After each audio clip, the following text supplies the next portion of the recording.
তার সঙ্গে যুক্ত হচ্ছেন সহকর্মী মাসুদুর রহমান। মাসুদ, এসব কার্যক্রম কয়টা নাগাদ শুরু হতে পারে?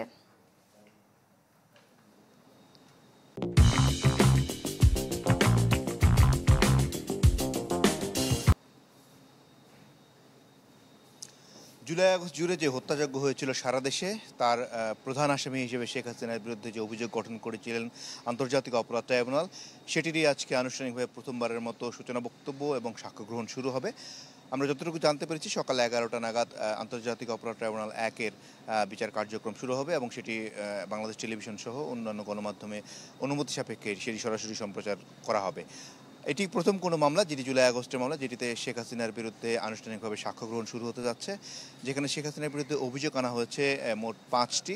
এই 5টি অভিযোগে শেখ হাসিনার সাথে আরও আসামি রয়েছেন আসাদুজ্জামান খান কামাল এবং ছিলেন সাবেক আইজিপি চৌধুরী আব্দুল আল মামুন।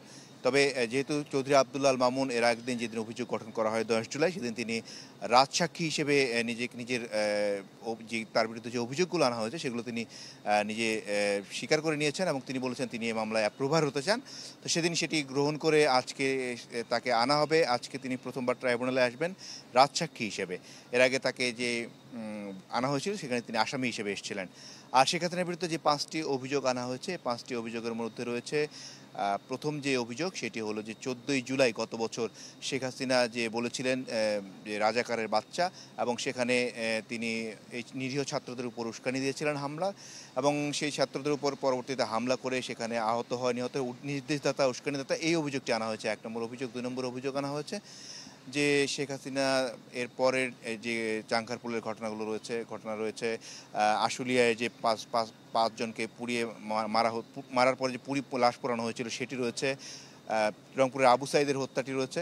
মোট এরকম 5টি অভিযোগ আনা হয়েছে, যেগুলোর বিরুদ্ধে তার সুনির্দিষ্ট অভিযোগ এনে এই 5টি বিষয়ে তার অভিযোগ গঠন করে বিচার শুরুর জন্য আদেশ দিয়েছিলেন ট্রাইব্যুনাল। এবং এই মামলায় যে 2 নম্বর আসামি তিনি পলাতক আসাদুজ্জামান খান কামাল। প্রসিকিউশন বলছে তারা এই মামলায় যে সমস্ত যে মোট 62 জন সাক্ষী তারা রেখেছেন, তবে যদি তারা প্রয়োজন মনে করেন তাহলে মোট 20 থেকে 22 জন সাক্ষীকে তারা এখানে নেবেন। এই মামলায় সাক্ষ্য দেওয়ার কথা রয়েছে আমার দেশের সম্পাদক মাহমুদুর রহমানের, সাক্ষ্য দেওয়ার কথা রয়েছে ইতিহাসবিদ বদরুদ্দিন উমরের, সাক্ষ্য দেওয়ার কথা রয়েছে নাহিদ ইসলামের, উমামা ফাতেমা সহ আরও এরকম মোট 62 জন সাক্ষীর তালিকা করা হয়েছে। এবং জুলাই আন্দোলনে যারা নিহত আহত হয়েছেন তাদের পরিবারের সদস্য এবং আহতদের যারা যারা যারা পারবেন তাদেরকে সাক্ষী করা হয়েছে এই মামলায়। তো এটি প্রথম কোনো মামলা হতে যাচ্ছে শেখ হাসিনার বিরুদ্ধে। গেল বছর জুলাই আগস্ট সারা দেশে যে ছাত্র জনতার আন্দোলনে যে নির্বিচারে গুলি চালানো হয়, লেথাল ওয়েপন দিয়ে গুলি চালানো হয়, হেলিকপ্টার থেকে গুলি চালানো হয়, সেগুলোর বিরুদ্ধে প্রথম আন্তর্জাতিক অপরাধ ট্রাইব্যুনালে শেখ হাসিনার বিরুদ্ধে আজকে বিচারের বলা যায় যে এটি প্রথম মামলা যেটা বিচারের আনুষ্ঠানিকতা শুরু হয়ে সাক্ষ্য গ্রহণ পর্যায়ে রয়েছে। প্রসিকিউশন বলছে তারা যেহেতু একটানা সাক্ষ্য গ্রহণ করবেন, সেক্ষেত্রে যদি পর্যাপ্ত মনে হয় তাদের কাছে যে 20-22 জন সাক্ষী হলেই মামলাটি প্রমাণে তারা সক্ষম, তো সেক্ষেত্রে এই সাক্ষ্যগুলো দিয়ে তারা মামলার কার্যক্রম শেষ করে দিতে চান। তবে এই মামলায় শেখ হাসিনার পক্ষে স্টেট ডিফেন্স নিয়োগ করা রয়েছে।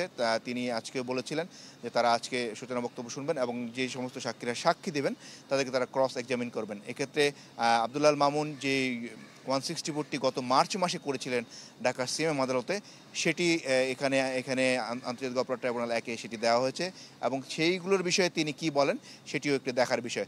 তো আজকে আন্তর্জাতিক অপরাধ ট্রাইব্যুনাল সকাল 11টায় বসবেন এবং আজকে প্রথমবারের মতো জুলাই আগস্ট হত্যাযজ্ঞে শেখ হাসিনার বিরুদ্ধে সাক্ষ্য গ্রহণ শুরু হতে যাচ্ছে। মাসুদ, ধন্যবাদ আপনাকে। দর্শক, কাছে শেখ হাসিনার বিরুদ্ধে সূচনা বক্তব্য এবং সাক্ষ্য গ্রহণ শুরু হতে যাচ্ছে, এই বিষয়ে খবর জানাচ্ছিলেন সহকর্মী মাসুদুর রহমান।